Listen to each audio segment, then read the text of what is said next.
Good Saturday evening, South Carolina Weather Watchers. I'm your meteorologist, Jesse Peterson, and let's go on and talk about the weather for your Saturday evening going into really just current conditions because one thing that I am noticing is obviously, as you can see behind me, it is indeed snowing out. Now, one thing that I will say is that it is snowing, but it's not sticking to the road. It's not sticking to the driveway. It's not sticking to any of those surfaces. But obviously, this will continue, especially where I am inside the Lowcountry here in Somerville. We still have to look out for this as we go into tonight.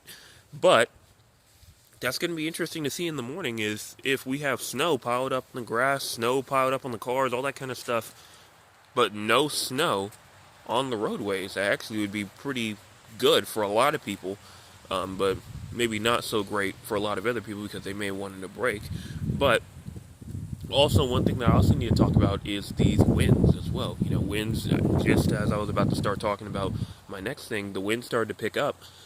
It is picking up here, and it will pick up as we go into tonight. Wind chill values tonight will be in the single digits, maybe even negatives for some as well. So it's going to be a cold night tonight, and that snow will be blowing around. That snow will be blowing around with those winds, 20 to 30, 35-ish maybe miles per hour.